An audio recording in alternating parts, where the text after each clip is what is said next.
Hi, and welcome to Screens in Focus podcast, where we share and connect as we spotlight our favorite shows and movies. I'm Brooke. I'm Diana. And this is episode 78. Today we're going to be talking about The Walking Dead Season 10, Episode 11, Morning Star. We will also discuss the movie Ford vs. Ferrari and a couple of Netflix shows, Queen Sono and The Stranger. Awesome. Before we dive in, how are you, Diana? I'm great, Brooke. Awesome. I'm awesome. Cool. We are recording in the daytime. Normally it's been in the evening, so it's kind of, feels kind of new, feels kind of cool. The sun is out, so. I love it. It's pretty outside today. Yeah. I wanted to bring up the Walking Dead universe and, the world beyond. The new series is going to be coming out when The Walking Dead has their finale for this season. That will premiere. So it'll be a 2-night, one's ending and one is starting. On the same night? Yes, on the same night. Oh, okay. So that's going to happen. But what I didn't realize is it's only going to be a 2-season show. Okay. It was new to me. I had no idea. Are they going to be filmed this year or one season this year and then... I'm not sure of that. Okay. Now, I also heard rumors that both of those are supposed to appear before the Walking Dead movie. But I thought, what? Is the movie not going to come out till 2021? That seems so long. I don't want it to be that long. Here, I'm thinking we're going to get it maybe at the end of the year. So I don't really know. But I have a feeling that is going to lead up to, and maybe fill in a lot of things for the movie. I don't know. Yeah. But then that made me go look to find out when the movie's going to come out. Okay. Because I want to see Rick. I miss him. I miss him so much. Rick. Yeah. And so when I went to go look for the movie and when it was going to premiere, I noticed that I saw a trailer. And I said, oh, there's a trailer. There's a trailer. I was so excited. So I click the trailer and I'm watching it, right? I'm watching it. I'm like so excited. I'm thinking about shit. I can't wait to share it with you. I'm getting all teary-eyed because I miss Rick. And I'm like, oh my God, this is so... It's like, of course I know why I love Rick, but when I see the moments of Rick that I love, it just comes and warms my heart, and I'm like, I love him and miss him. So after the video, I'm all excited. Well, then I noticed it said I think it was made by a fan, and I'm like, what? Well, ended up the trailer wasn't a real trailer. Yeah. Some guy just created it. That's cool. Which is awesome, right? Because this guy must be so good at doing this. I must love The Walking Dead that he did it. Mm-hmm. But it looked real to me. Yeah. It looked so real. Yeah. And I was like, oh, then I was totally let down because I'm like, this has nothing to do with the movie. Aww. But the guy did a good job. It had me believing a lot of things. So, and then of course, Rick in the background is like, I'm going to find my family. And so I'm thinking Michonne and Judith and RJ. Wait, he didn't see RJ being born. He doesn't even know about RJ, right? So anyways, I'm thinking all of that. I have a son. I know. But really that phrase was probably taken from when he was looking for Lori and Carl, right? Oh. So when you hear his voice, it's probably from that, right? Oh. And I'm thinking, it's current, right? Because he's saying, I'm going to find my family.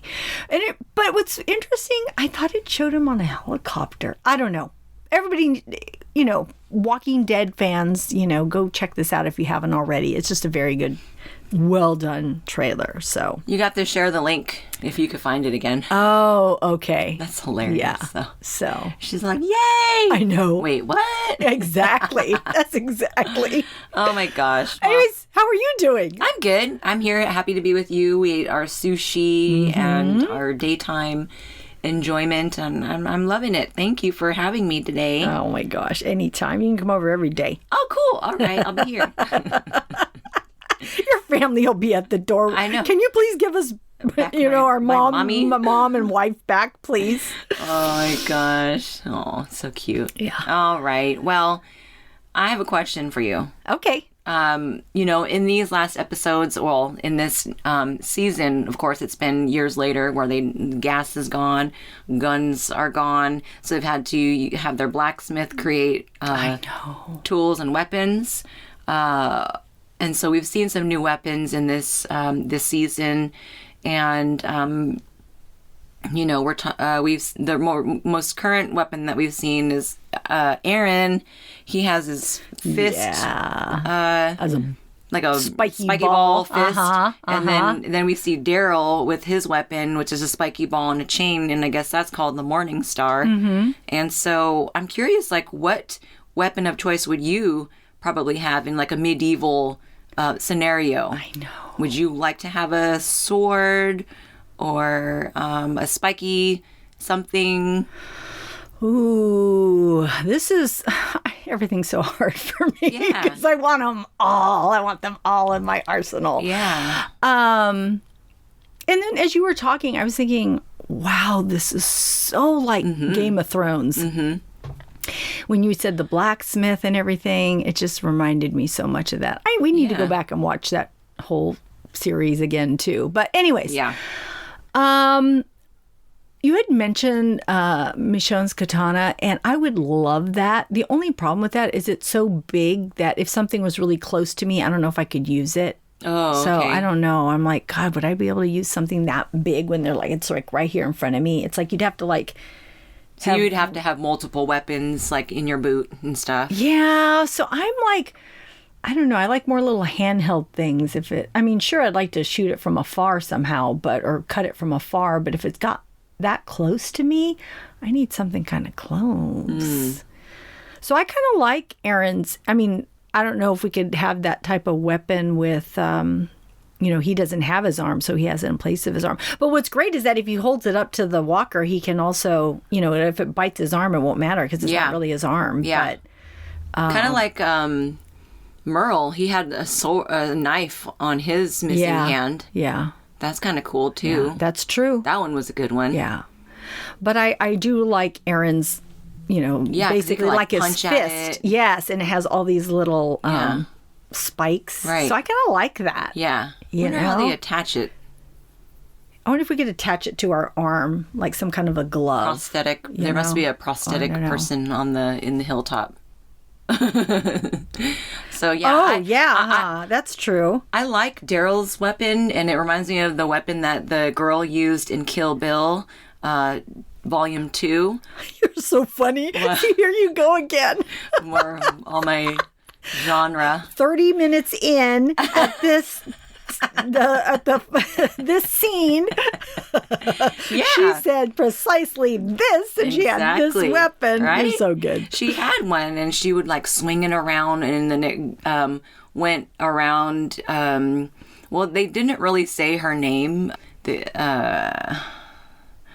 What is her name? Uma Thurman's name in the movie. They bleeped it out when she said her name. Quentin Tarantino had this thing where we still don't really know her name. And so the girl, when they got into their fight, she swung that spiky chain ball, and it like tightened around her neck. Oh, yes. Okay. Yeah. And like her eyeballs were going to pop out of her head. I feel like I would probably be so clumsy, and I would accidentally swing that thing around my own damn neck and kill my own dang accidental death. Oh my gosh. But I like the spiky ball. It is so cool. Well, on The Talking Dead, Daryl was talking about using that, and I guess it was rubber, because, he was swinging around at people, and they were saying, oh, yeah, do it. So he's, working it, right? And then he came back and he hit himself in the head with it. Totally. So, see, it does happen, right? Oh, my God. Can you imagine doing that accidentally on set? Like, you're filming and you're like, I know. Stop everything. Yeah. All right. So, very interesting, right? Yeah. So, listeners, Let us know what you would choose as your medieval weapon. We really want to know. You can leave us a comment on Twitter at @in_screens or on our Screens and Focus Facebook page. You can follow us on our Instagram, subscribe to our website and YouTube channel. Yeah. So, Brooke, yes, what were your overall thoughts on this episode? Oh, well, I had a sense of relief watching Carol and Ezekiel, and then my anxiety rose right back up at the end when we saw the beginning of the Game of Thrones-esque battle. Mm-hmm. I'm so nervous to see what has happened because they left us at a cliffhanger. They did. Yeah, what did you think? Oh my gosh, every episode has been so good.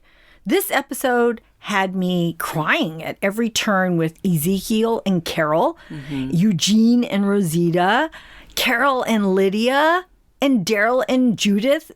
Then at the end, like you said too, there was this battle when the horde arrives at Hilltop. Oh my gosh, it was so good. Mm-hmm. It was such a good episode. It just had everything in it. So I really loved it. Yeah. I noticed that Mary, a.k.a. Gamma, when she arrived to Hilltop and on the people overwatching the land, they see a new person in the carriage and they're like, oh, who's that? What is she? What? Another straggler or something? Mm-hmm. And they're all wondering who she is. And the rumor has it that she's the aunt of the abandoned baby who was left in the field and adopted by Earl. And I forget his wife's name. I just know it's Tammy.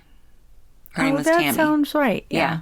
And she, Mary is not to be trusted according to Alden. He told Earl that he would help keep the baby safe and Mary away, basically. That's what he was saying, was like, don't worry, I got this. Because Earl, he reacted pretty fierce. Like, he was like, that's my son, and... Right. So I feel like Mary might be expecting maybe a bit too much right now, too soon. She just arrived at Hilltop, and no one should have any reason to trust her just because Aaron vouches for her. I mean, people of Hilltop are also affected by the Whisperers, and I can understand why they are on defense. Alpha killed Earl's wife and Alden's girlfriend, Enid. Yeah. So none of this should be easy for Mary. Yeah. What do you think about Ezekiel and Carol? Oh my God. I love that Ezekiel looked for Carol and knew where to find her. Yeah. And her silence moved me when he, walked up to her. She just sat there and I could feel her pain. Mm-hmm. I wasn't sure that she would go back with him, but she does. So later on, it shows that she goes to his room and notices his neck. And he tells her it's nothing. And then she says, never bullshit a bullshitter. Mm-hmm. And he says, I wanted to tell you. And then she kisses him. And then she eases him onto the bed. Oh, bow, chicka, wah, wah. Exactly. Insert the Marvin Gaye song right here, please. Let's get it on. Ooh. Anyways, it was interesting because they talked about leaving their humor and pride at Hilltop on a dresser where it burned down. Aww. And I thought that was very, very telling, of their feelings, and it made me sad for them. He wonders if they would have been together if it had been any other night, referring to them dying. And then she laughs and says, we're going to die tonight, which was, okay, she found her humor, right? She was being funny. Yeah. But it was so good to see them together. But it also made me fear for Ezekiel's life because I'm thinking, will he sacrifice himself for the group because of his cancer? I mean, if he does survive, how long is he going to last with this big, huge growth on his neck? I mean, I don't want to see him die. I don't either. That'll be so sad. I know. I'm like, how are we going to get this off of him? Yeah.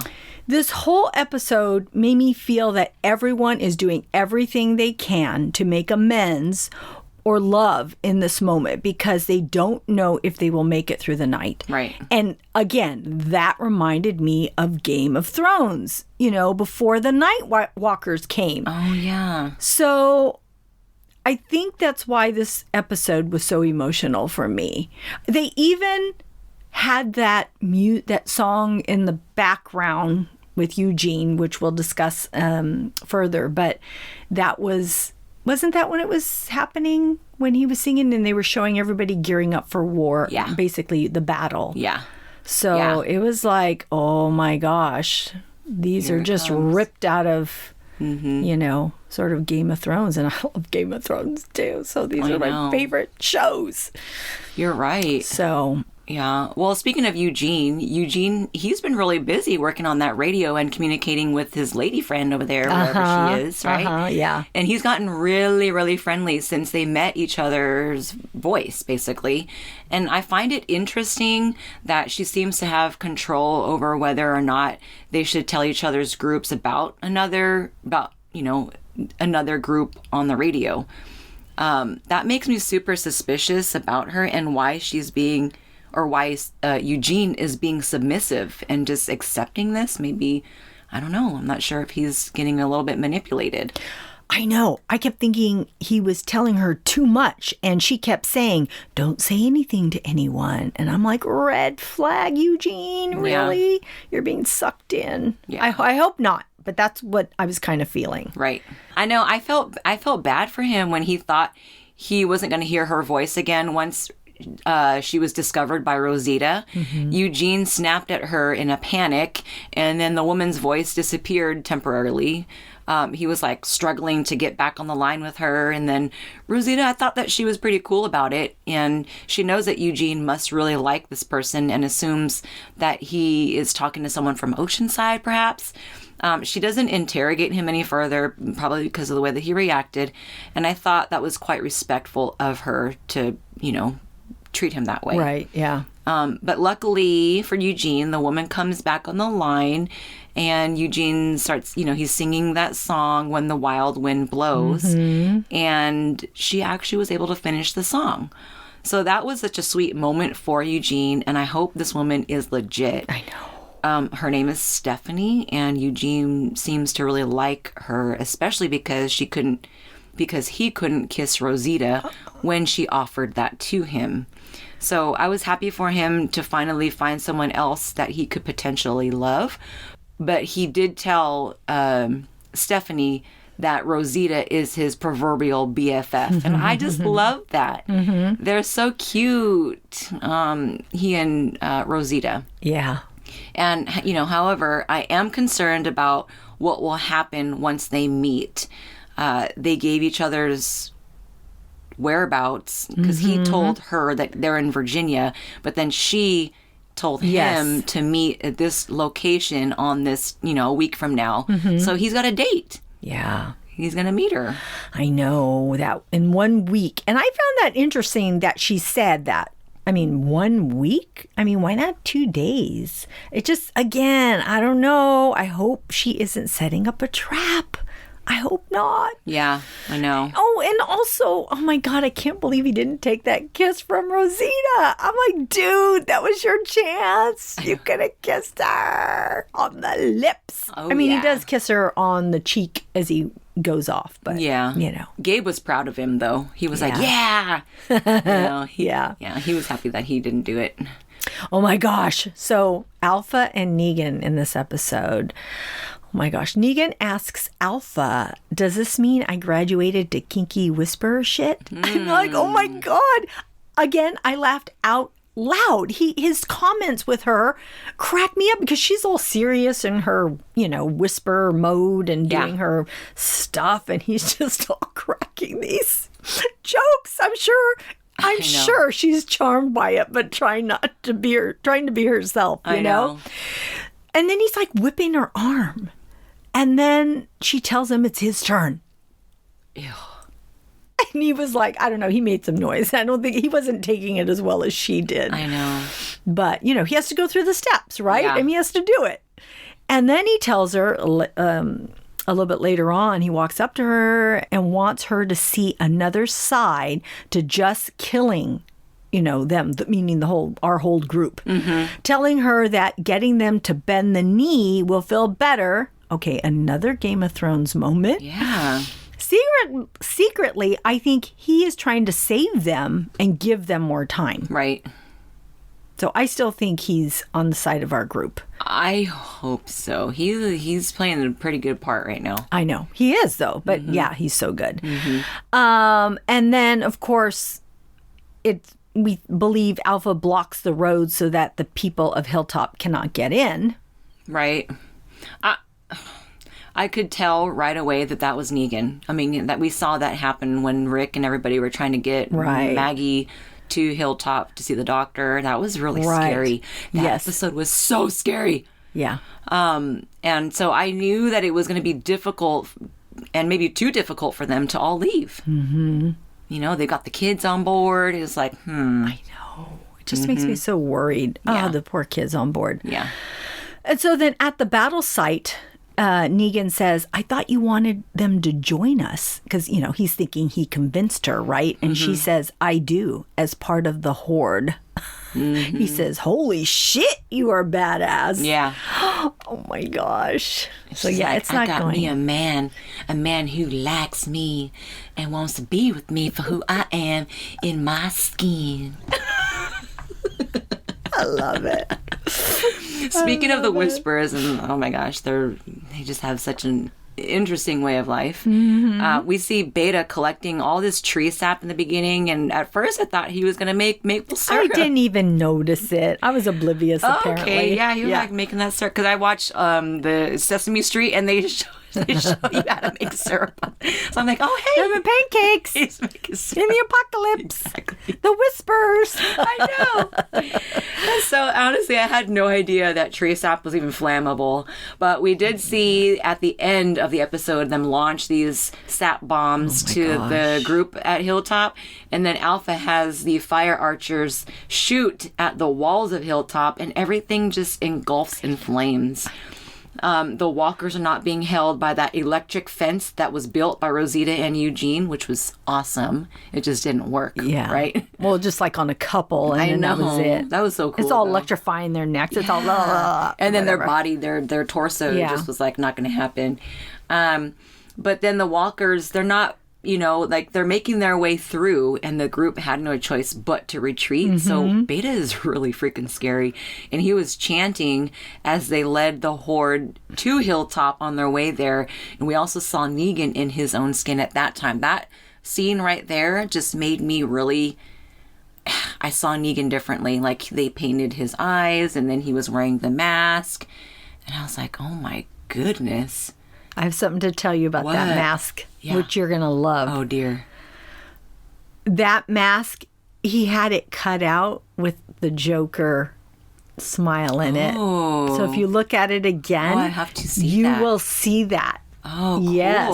Okay, I'm going to check that out. But, you know, like, the minute I think the Whisperers are just a group of scavengers and have nothing, they always surprise me with the level of command and strategy that they do have. Lydia always says that Alpha can't be beaten, and heck, maybe she's right. I know. I don't know. She's We're gonna have to known all the things up her sleeve, you know.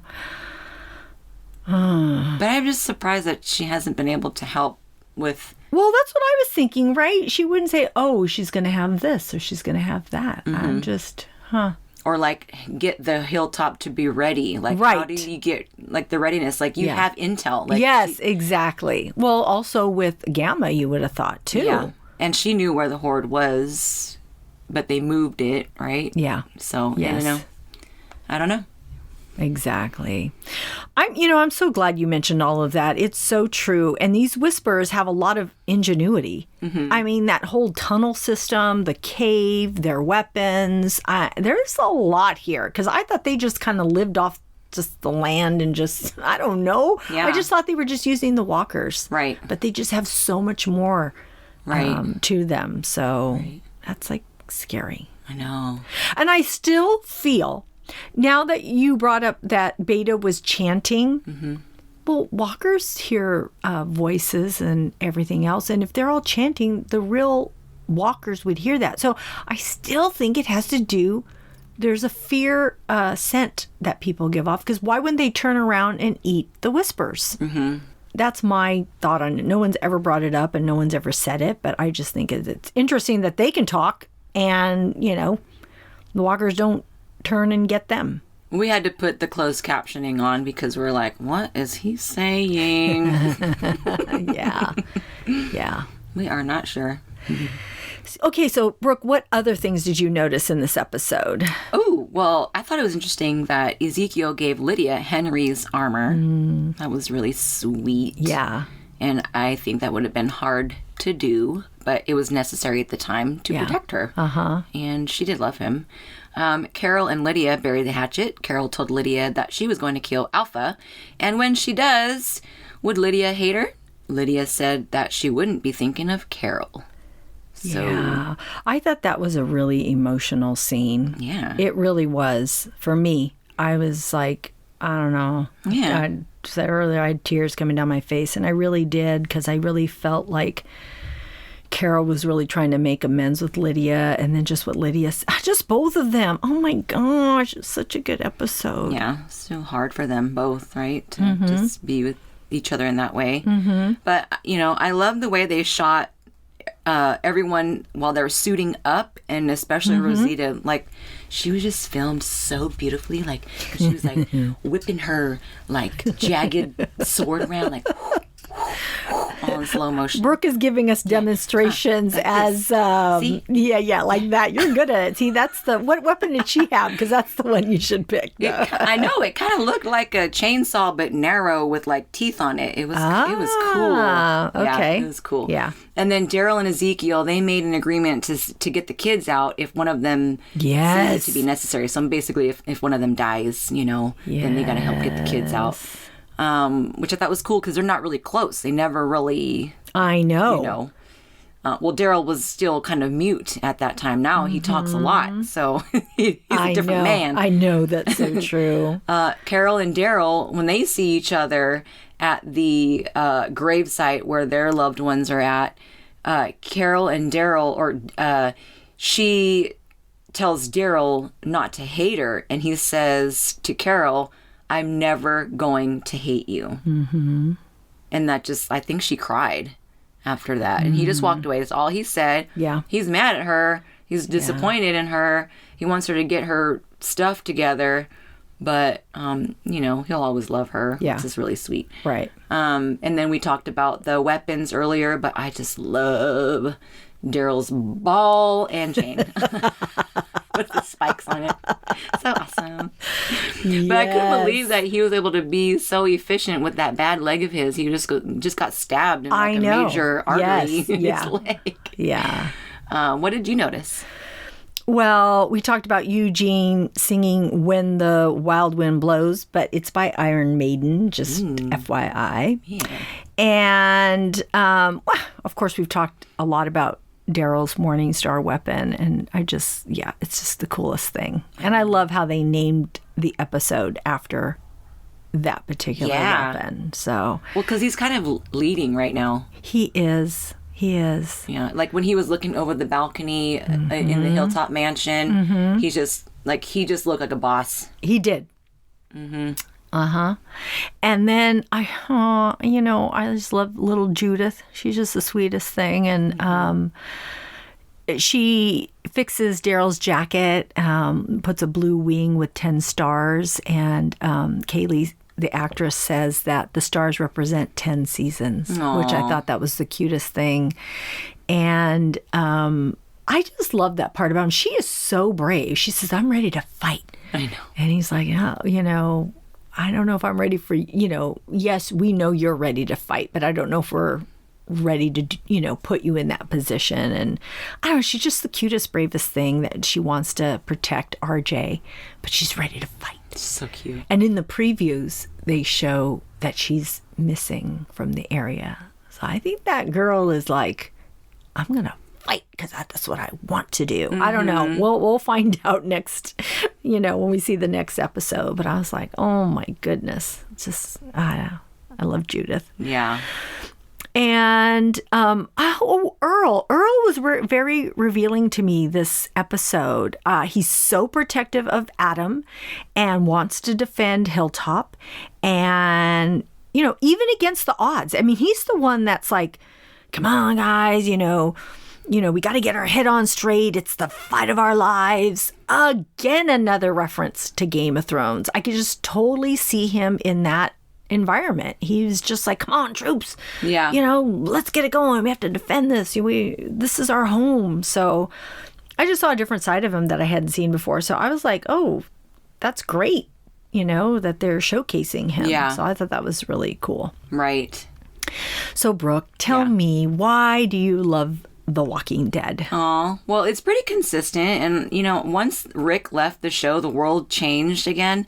And it didn't all of a sudden shift. Gas went bad, no more guns, communities got stronger and larger, and they have thought of everything in the midst of the special effects and the storytelling. I really love what the show has evolved into, and I just enjoy watching it with my family. Yeah. Why do you love The Walking Dead? It has been so satisfying to me. Like, I'm loving every minute of it. It gives its fans what they want. It gives me what I want. I mean, we have emotion, we have pride, there's so much bravery, along with these unexpected battles and creativity from Alpha and the Whispers. So it's just giving me everything right now, and I'm just so happy. Awesome. I'm so happy. So, Brooke, Yeah. if you could give an award, what was your favorite quote, character, or moment? Well, I think the last episode I might have nominated Negan as my, or no, actually my last one was Alpha and Daryl's fight. Okay. But this episode particularly, my award does go to Negan. Mm-hmm. And I have hope that he's going to do the right thing, and then he'll end up sabotaging the Whisperers somehow. I don't believe that he's turned to the dark side. I really, really just, something inside me, because I know how much he loves Judith and Lydia. And I think it's, an extremely difficult job for him to have that intel that he has on her right now. Like on Alpha, he just has so much info. I think that he's going to use that. And Alpha trusts Negan so much, and I don't see her treat many of the Whisperers with that same amount of respect. I think she appreciates Negan and his voice, which is such an amazing job on his end because he's worked it, right? Mm-hmm. And I just hope that he does have good intentions in the end. Yeah. I agree with you. Yeah. I do. I think he does have good intentions, and it will shock me if he doesn't. Mm-hmm. But I think, like you said, Judith and Lydia, he doesn't want anything bad to happen to them. Yeah. So. Yeah. And then, he had spoken about redemption when he was in the prison and stuff, or when he was locked up in the jail cell. Right. So I think that he really, somewhere in his life, he's changed. Yeah. So what about you? What was your favorite character quote or moment? So mine was the sequence. So it was, when Carol walks up behind Daryl and says, please don't hate me. And he says, I can never hate you. And of course she cries and a lot then. And then he walks off and then he starts to limp in the dark. So it kind of segues right into that. Yeah. And he grabs his Morning Star and he walks to battle. He opens the gate to see all the hilltop people ready for battle, looking at each other. Mm-hmm. They are all ready. They're staring out in the field, and Kelly gets down and feels the ground and knows they are coming. Oh, yeah. I loved how they did that because it was showing you how she has these other senses, right? Yeah. Because she needs to. And you hear the horde, and you see them come out of the darkness, and Aaron yells, "Formation!" Yeah. Wow, it was such a moment. Yeah, it was cool. So I loved watching that whole beginning part. Cool. It was very exciting. They just need some dragons. I know, right? Exactly. Yeah. And some giants. They do. They give them some dragons, people. Yeah, and wolves. You CGI'd, Shiva. Yeah. So come on, give them some dragons. She would be so awesome in this fight because there's only one though. That wouldn't, I wouldn't want them to hurt her. So poor thing. Oh, okay. Anyways, what else are you currently watching, Brooke? Oh my gosh. Okay, so I have discovered some episodes on Netflix. One show that I watched, and I'm just like I go through a couple episodes, and then I may or may not watch them again, or like finish the series, or I don't know. I just was like on a mission to just discover and see what's out there. My Hulu account is kind of out of order right now because I have the Disney Plus plan, and I just can't figure out how to pay for it on the bundle. So I miss having my Hulu because I loved all their stuff. But right now I'm on Netflix. And well, there's so much to watch. So I can't even keep up. So I know. So I just wanted to find new things, right? And so like this show called Queen Sono, it stood out to me a little bit, and it's I would say that it's a foreign series because it's South African. And so it's I'll read you the I guess it's IMBD.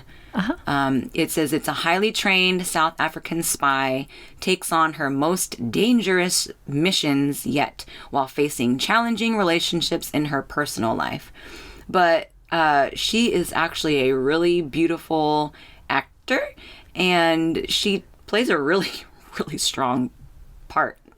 She's skilled, she can fight, she's an investigator, like she's really good at her job, and she uses what she's got as an advantage. And so there's a lot of action. Like it makes you want to get into a martial arts studio and learn how to use some of these learn these skills, because it's cool. And the storyline's kind of cool. I would just say that it's a little bit because it seems foreign to me, the way that their style of film is different. All right, but I do think that it's well done. And it's cute because there's a little bit of humor. Like there's, they have a team of spies, and then like one of them is super awkward and geeky. Like he's a techie part of the group. And so he says funny things sometimes, like, "Oh, awkward. Like, should I leave now?" Like, he just, it's really cute. So there's a little bit of, like, I like the tone that they've set. It's not too it's serious, because there's a little bit of humor in there too. So it's cute. I like it. So if you were looking for something like some special intelligence, then I would check it out. And then the other foreign series that I just looked, I watched a few episodes on, and it was pretty good because it made me like, ooh, what's going to happen next? So I watched a lot of episodes, but I haven't finished it. And this one is called The Stranger. And this this series is Britain, and it's a web of secrets that sends a family man on a desperate quest to discover the truth about the people closest to him. So his life seems good, happily married, he's got a child, and then some random woman just approaches him and just is like, she was never pregnant. And he's like, "Who are you? What are you talking about? How do you know this?" And she was talking about his wife. And then she says, "Oh, by the way, you should get a DNA test on your son." And then she leaves. And he's like, "What the heck?" Yeah. And then he starts like digging through all his stuff to figure out, like, was she pregnant? Like what? So he finds an ultrasound of her recent miscarriage. And it looks like she just photoshopped an ultrasound of a baby because it didn't match up with his actual son. So now he's like going crazy. Doubts in his mind. So he's trying to figure that out, like what's going on. And that was pretty good too. And like, because it's, I would consider it foreign, it's filmed differently. So it just, like when you're watching it, the camera seems different than what we're used to seeing, like the way that they use their filters on their lens and everything like that. Like for some reason it just seems different, but it's kind of fun to watch something that, is unconventional to us, right? So check it out, The Stranger. Very cool. Yeah. What are you currently watching? I am, I'm watching my normal stuff that I always watch, American Idol and Survivor, and everything's been really good. But it just dawned on me as we were talking about movies and shows. I watched Pretty in Pink accidentally. It came on TV and I started watching it. I'm like, oh, I forgot how cute this movie is. I loved Molly Ringwald's character with her father, the relationship between her and her father. I'd forgotten because I hadn't seen that movie in so long. And I'm like, oh, I love this relationship between them. And just everything about it. We are going to have to review 80s movies. I think we're going to watch some, maybe I don't know when we'll do it because we have so many Walking Dead shows to go through. But hopefully we can do it, I don't know, in the summer. I don't know when we get a break, but it would just be awesome to do, right? Because I think we both love a lot of 80s movies. Yeah. So I introduced Ferris Bueller's Day Off to the kids. They loved it. Oh they did? Yeah. Yes. Isn't that awesome? Yes. I love it. Yes. Yeah. So, so stuff like that. We should just go back and do that. But currently, besides Pretty in Pink, I did watch Ford versus Ferrari. I'd been wanting to watch this too, and so I was so happy when it came to me on Netflix DVD. Oh, it's on DVD. Yes. Oh, awesome. And so, oh my gosh, this has an impressive cast in the movie, including, of course, Matt Damon and Christian Bale, who were awesome. But there's so many other supporting actors. It was like amazing. I'm like, every time somebody walked in, I mean, Shane was in it. You know, cool. So I love him. Yeah, so it was like all these people I know. You know, I'm like, oh, she's from Outlander, and oh, you know, he's from Walking Dead, and just all these people. So it's a really good movie. So this is a movie about Ford Motor Company and how it decides to build a revolutionary car to race against Enzo Ferrari's cars in the 24 Hours of Le Mans in 1966 France. Oh my gosh. There were so many battles that Carol Shelby and Ken Miles had to endure against this corporate America. It was so frustrating. They just wanted to build the right car with the right driver, but executives at Ford were more about appearance and perception and influence and power. And I was so mad at the ending. I was so infuriated. Not how the movie actually ended, but the cost of what Ken Miles, the driver, had to endure. I was just, you know, because this is about real life people. Mm-hmm. And so I was just really upset for him. And so I would tell everyone, watch this movie. It is enlightening. It's thrilling. Watching these race cars and these drivers is just very thrilling. Cool.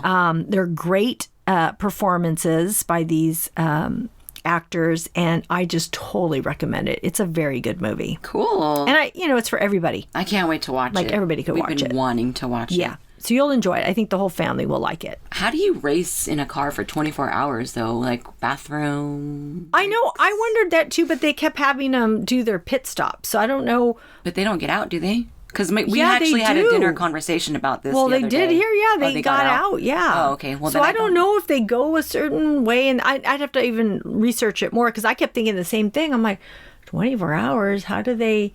Where do they? Yeah, go to the bathroom. Where do they eat? Yeah. Where do they do all this stuff? So it's very fascinating. Cool. I can't wait to watch it. Well, thank you for your recommendation, my friend. Thank you. Thank you for yours, too. You're welcome, and thank you for having me here today. And that's our show. Thanks for tuning in. We are grateful you tuned in, and we hope something we said today resonated with you and gave you a chuckle, some happiness, some positivity, or inspiration. Please subscribe to our podcast and tell a friend. We would love more members of our TV club. Woohoo! So yes, we would. Yeah. So rate and review our podcast on iTunes and Stitcher. We really need your feedback. Yes, and then we'll be uploading new episodes Tuesday, March 31st. Next show will be on The Walking Dead Season 10, Episode 12 and 13. You can find our website listed in our show notes. We'll see you next time.